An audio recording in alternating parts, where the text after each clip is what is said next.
I think that when you're a great player, everybody's going to jump into what you can't do. Everybody's going to leap right into what you can't do. They're not going to highlight what you do greatly. They're going to talk about what you don't do very well on the court. And that's always the case with the greatest players until they find out that the greatest players continue to evolve their game to the point where you really can't say nothing about them. And that's the definition of a great player. Because a lot of the time during the NCAA tournament, we're talking women's, and during the course of the season, a lot of people said Caitlin Clark uses her offhand too much. Oh, she pushes off. Oh, she does this. Oh, she's separating. She's getting space. But nobody talks about Caitlin Clark's dogged determination it takes to win. Nobody talks about how she gets that separation so easily. And she does not always have to use her offhand. Nobody talks about how Caitlin Clark is willing to sacrifice and dive for loose balls, how she's willing to hit the boards, come out of nowhere and hit the glass. Nobody talks about how Caitlin Clark is so effective at finding the right player that's open at the right time.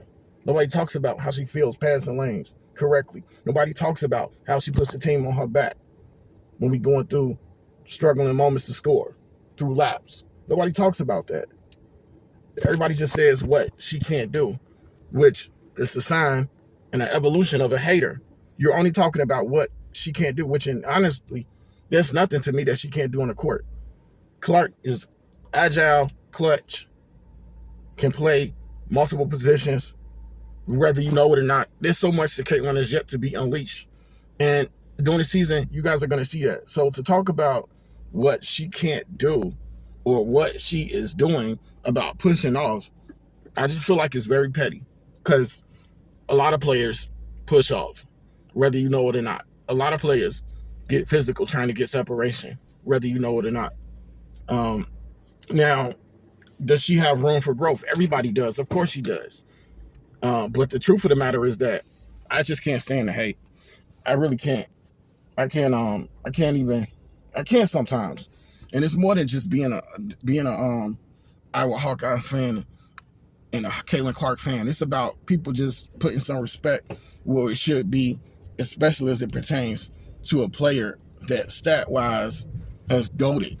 And because she doesn't have the jury, because my Hawkeyes did not complete the final mission, people are like, ha-ha, laughing and kikiing it up. And, we buried that season.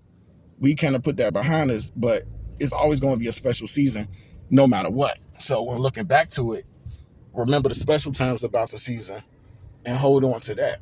But as I basically said before you guys today, I just want to let it be known that you'll see nothing but Caitlin Clark, but growth, continuously, maturity, taking a high road. As you can see, there was no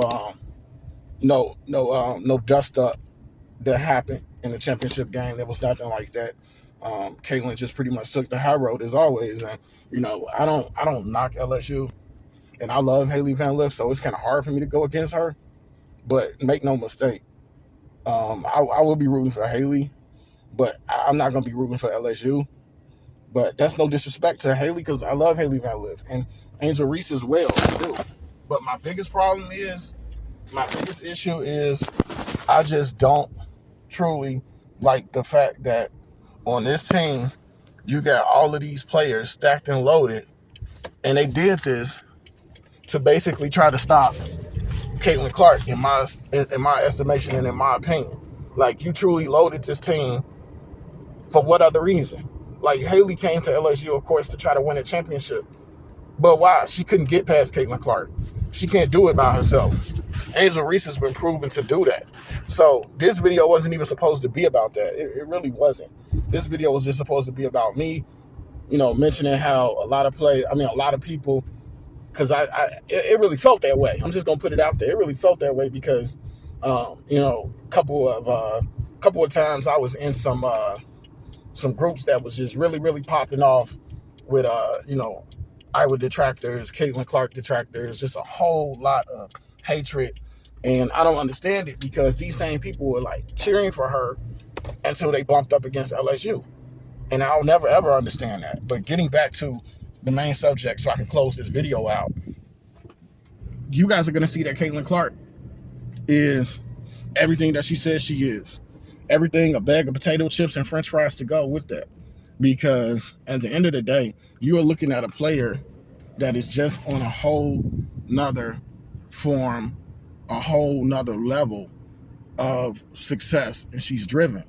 You guys watch her practices, watch how she trains, and you'll see that she is just a whole nother entity, a whole nother form, a whole nother level of electrifying, dazzling talent that not only is gifted, but she works hard and stays motivated to become better over and over again, continuing to improve certain aspects of her game.